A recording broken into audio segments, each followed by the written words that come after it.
What's going on, you guys? Welcome back to another video of Native Outdoors. Guys, this is a video that has been highly requested by you guys, the viewers, all over my social media platforms, Instagram, YouTube. You guys have been DMing me, private messaging me, kind of asking me questions on how I scout and how I look for deer, specifically in regards to e-scouting. And there is a way that I kind of go about this.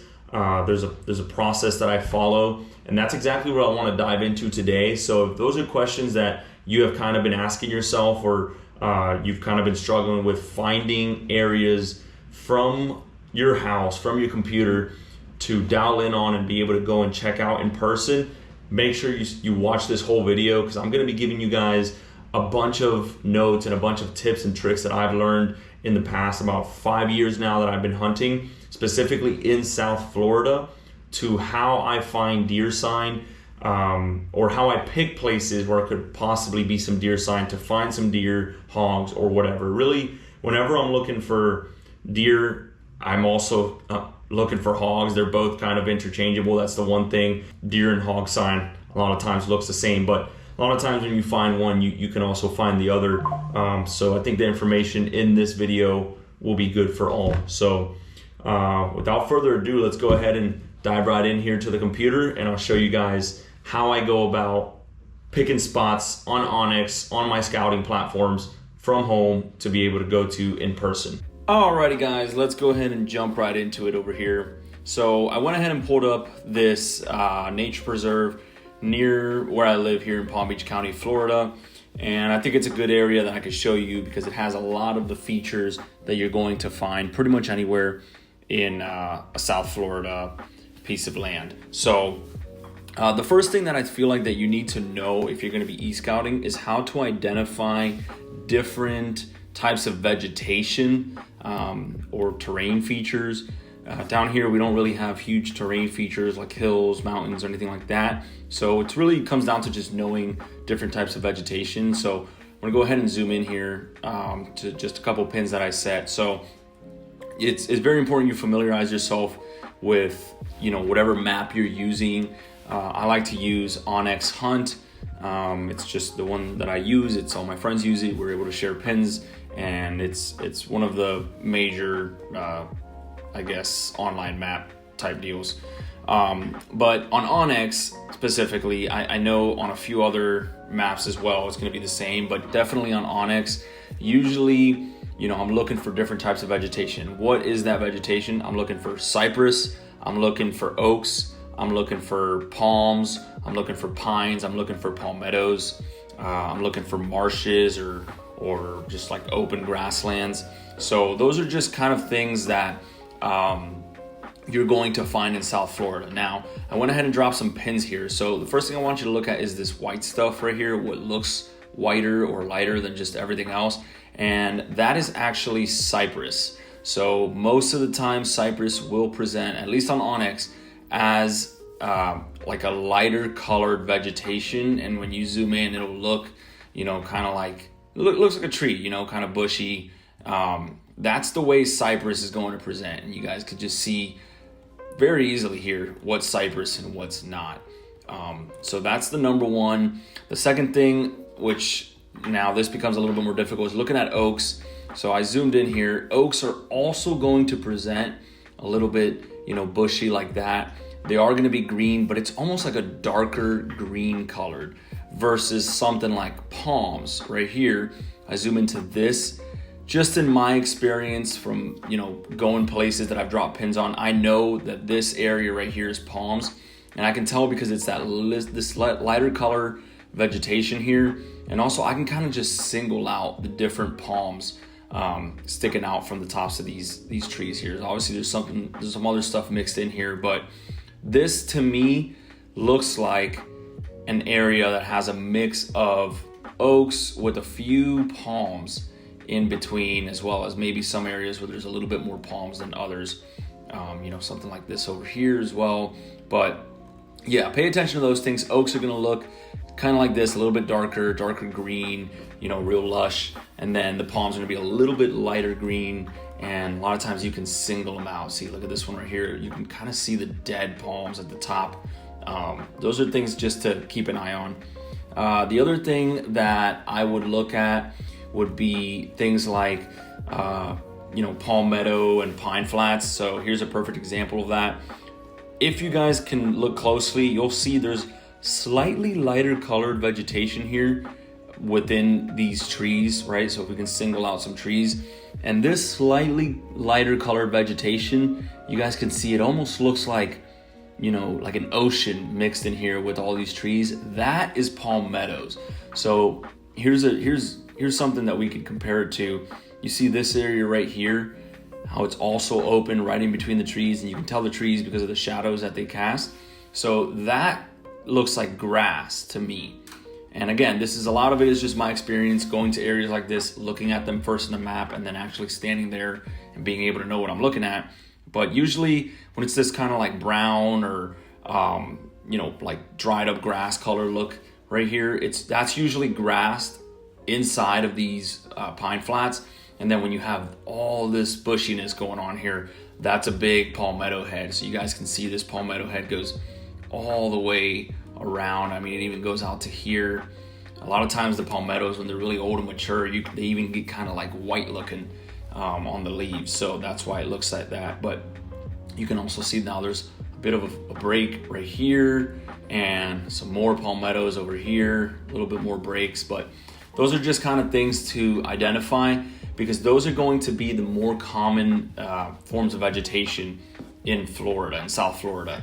And then you have things like, flag ponds, which will usually present like round spots like that kind of break up in the middle of this. They could also just be irregular shaped. This is all flag pond or marsh, if you want to call it. But those are the main things to look at as far as, being able to identify vegetation, identify different habitat types. Now, the reason that this matters is because we want to go and e-scout keeping in mind different habitats. Specifically, we want to look at transition lines and edge habitat. So let me show you guys an example of that. I'll scroll up here. You guys can see I placed a blue line right here in what very obviously looks like a transition area. So what do I mean by transition? It's transitioning from one type of habitat to a different type of habitat. In this case, it would be, kind of that oak, palm, hammock type deal that we were looking at earlier into fully just a big clump of cypress right here. And you can see we have a lot of that scattered throughout this area. Here's another one over here. Here's another one right here. So those are things that you want to look at. Specifically, you want to look at habitat changes like this, oak hammock to where it meets up on a cypress head. Or maybe you want to look at where there's a pine flat that meets up. I don't know. Let's see if we can go back to that pine flat that we were at. There may be a little bit of cypress in here. There's not too much. Let me see. Yeah, see right here. So here's a pine flat mixed with some palmettos underneath, and it's starting to turn into that swampy, cypressy habitat. This is a good area right here. This is what I'm looking at. Big cypress. As you can tell, there's a big cypress head. A lot of times you can identify what a cypress head is because it'll be big, round like this, and it'll have some lush stuff, which is a thick mess in the middle.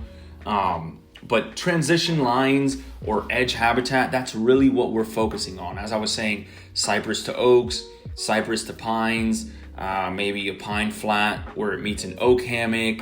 All of these are things that you want to key in on because they're hard edges. And the reason why that matters and why that's important to us is because a lot of game uses those habitat changes. I don't know what it is, but definitely deer and hogs, they are creatures of the edge, as I like to say. They like to hug the edge, and the more edge you can find, usually the better. So right here, we have the edge of what looks like a big, marsh right in here. There's the edge of this cypress everywhere that we can see. There's the edge of this oak hammock. So the more edge habitat that you can find coming together, the better. you want to default to two different areas of habitat, but the more that you can find, the better. Because it just gives, think about it like a house. You have a living room, you have your bedroom, you might have an office, you have your bathroom, you have different areas that you go, you have a kitchen, different areas that you go for different things. And that's the same way it is for deer and hogs. Deer, I have found in my experience, that really like hanging out by cypress. They feel very safe. It's very thick in there. Usually it gets swampy. In South Florida, deer do not care about the water. They actually use it to their advantage. They'll go in there and get away from any type of danger, in this case hunters. They'll come into the oak hammocks and feed around on acorns and different vegetation. They'll even go out into the marshes and they'll feed on plants that grow on the edges of those marsh, even in the middle of those flag ponds. They will go into that to go feed as well. So the more edge habitat that you can find, the more transition areas, the better your odds are of finding deer sign. Now, let's go ahead and move on to what exactly and how we want to find that deer sign, just to kind of be able to narrow it down a little bit. So what I like to key in on and focus on are what's known as funnels or pinch points. Now, I know all of you have probably watched a video before where some guy up in, Iowa or Ohio or something is talking about funnels or pinch points, and it might look like a hill or a draw or a bluff. They'll use all these words that don't really apply to us here in Florida, because Florida is just one big piece of flat land. So what does a funnel or a pinch point look like to us here in South Florida? Most of the time, and definitely the majority of the time, it's going to be some sort of water feature. It's going to be something where the water funnels the game, funnels the deer or the hogs into a specific area, or from one area to another. There's a place in the middle that they have to go through unless they want to go for a swim in order to get to where they need to get to. So that being said, guys, I'm going to tell you, if you're avoiding water in South Florida, you're avoiding game. So the quicker you're able to acclimate yourself and get comfortable with the fact that you will get wet, the quicker you'll start being able to get out and find game. I've seen a lot of people, they want to go to only the dry areas and what we like to call the pretty woods that everybody wants to be in, but just because it's pretty to you and me doesn't mean that that's where the game is. So a couple examples of funnels right here. If we look at this, right, this looks to me like a bit of a pine flat mixed with some oaks in between, and there's a section here where it gets a little thinner, and to be precise, actually, it looks like that's about 35 yards across. So definitely the wood's thinned down there a whole lot. So that is what a funnel is going to look like. I think I have another one over here. So yeah, here's another one right here. You guys can see this one's a little bit larger across exactly 100 yards. So this to me is a really nice funnel. I really like this. It's just a little bit bigger than the other one, gives the deer a little bit more options. But why is this a funnel? Well, we have this big section of woods all up here. We have this big section of woods all down here. And then we have these really large flag ponds, wetlands, marsh areas. These places are very open. You can stand on the edge of this and see all the way across. So although deer will come into this stuff and they'll be in the middle of this stuff, I have found usually that's in the middle of the night, not really in the middle of the day. I see a lot of tree stands for some reason right on the edge of flag ponds, and I can't understand if anyone's ever killed an animal on the edge of a flag pond. Maybe you get lucky, but I don't know if there's any predictability to that, because I can't imagine that deer will just expose himself in the middle of the day in the middle of a flag pond like that. Going back to just being creatures of the edge, they like hugging those edges. So the reason why I like these funnels is because it kind of constricts the deer into a certain area where there's still thick woods where they feel safe, if they want to go from here into here, but it's kind of like an avenue for them. So what I would do if I was going into an area like this, I'm going to walk the edges of both these flag ponds, and I'm going to look for sign. I'm going to look for rubs. I'm going to look for scrapes. I'm going to look for droppings. anything really that speaks to me, like deer sign or even trails. If there's good hard trails along those edges, and those edges could be right up on the edge or just a little bit in, 5-10 yards in to the edge of whatever feature is creating that funnel. That's what I'm looking for, because they will use that. So focus on, those edges, like we were talking earlier, those edges of cypress meeting oaks or cypress meeting pines, edges that they can use. Like right here, we have like a feature like this, right? This could be a funnel. They want to go from here to here. They're gonna have to cross through the cypress. They feel safe in the cypress. Like figure out those areas where these deer are gonna want to walk through, and look for the sign along those transition areas. So that's the main thing. I'll give you guys a pointer. If you find two really big cypress heads and there's a bit of woods in between, like a pine flat or like an oak hammock, and there's big sections of woods on the opposite sides of those, look at that middle section between those cypress domes, because the deer will be hanging out in those cypress domes, and they're going to eventually want to get from one place to another. So maybe go place your camera on whichever side you see the most deer sign on, and let the cameras give you the info you need. Let the cameras tell you if the deer are using those edges or not. Give it a few weeks, go back, reset, maybe move it a little bit more down, switch it to the opposite cypress head. If you have multiple cameras, put one on each side of those funnels, and that'll be able to give you some ideas. And then that come season, you want to sit on the side that's giving you the most action. So just something to keep in mind. But that's pretty much it as far as looking at a map or for e-scouting. There's always obviously things you want to think about, like pressure. Think about what the pressure is like in the area. I know a lot of times we go into places that we've never been to before, so we don't know what the pressure is going to be like. But definitely if you're hunting an area that you've already hunted, you want to think about kind of what the pressure is like. As a rule of thumb, really, anything within a mile from a road, you're subject to have more pressure. I don't know why a mile was like the deciding number that most people stay from the road. So that's something to think about. For the most part, we always say the further you go, the further away from people, the better you are.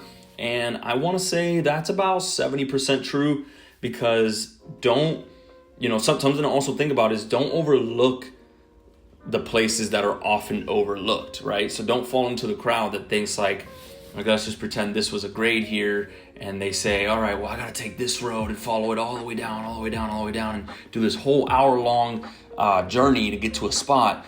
But everybody's doing that, and let's just say, like I said, this was the grade. Well, what if there's a bunch of deer right in this area that everybody is just overlooking because they want to get to that far spot all the way down there? So the deer have naturally just migrated into this area here because they can just watch the cars drive by every single day, and they're not getting that hunting pressure. So think about that. Think about access, whether you're using an e-bike or you're coming in off a kayak. You want to think about how you are accessing an area and how somebody else could be accessing an area, and kind of give yourself the advantage. So a kayak already puts you a big chunk of the way ahead of people.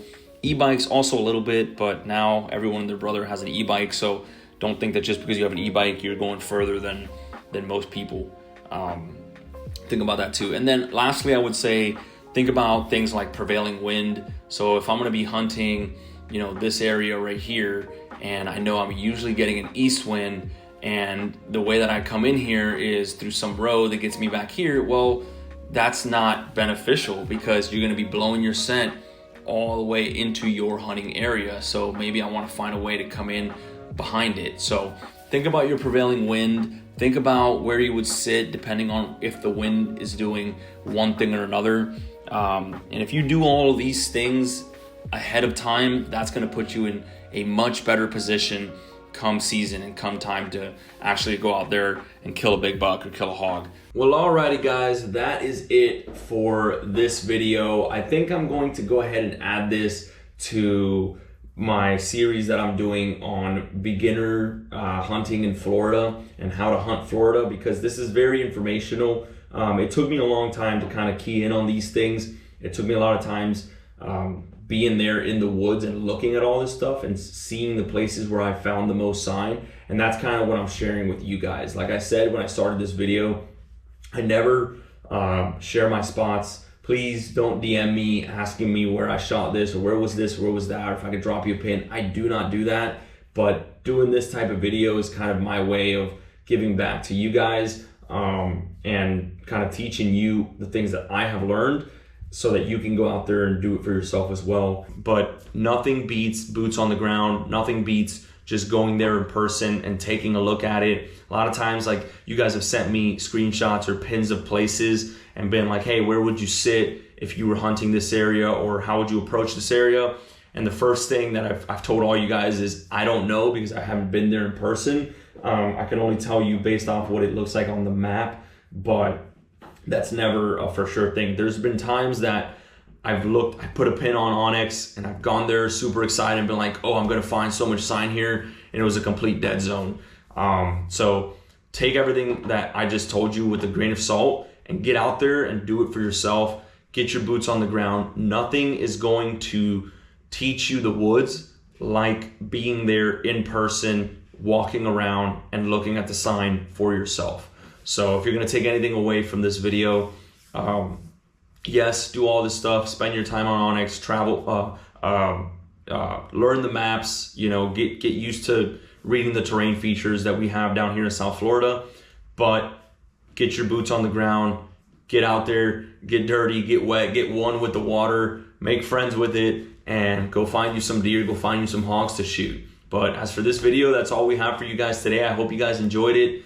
Give me a comment if you want to see more of these types of videos and what you would like to see or what you would like to see me speaking about specifically, and I'll make sure to bring that content for you guys. But as for today, that's all we have for you. You guys be good. God bless. We'll see you on the next one. Peace.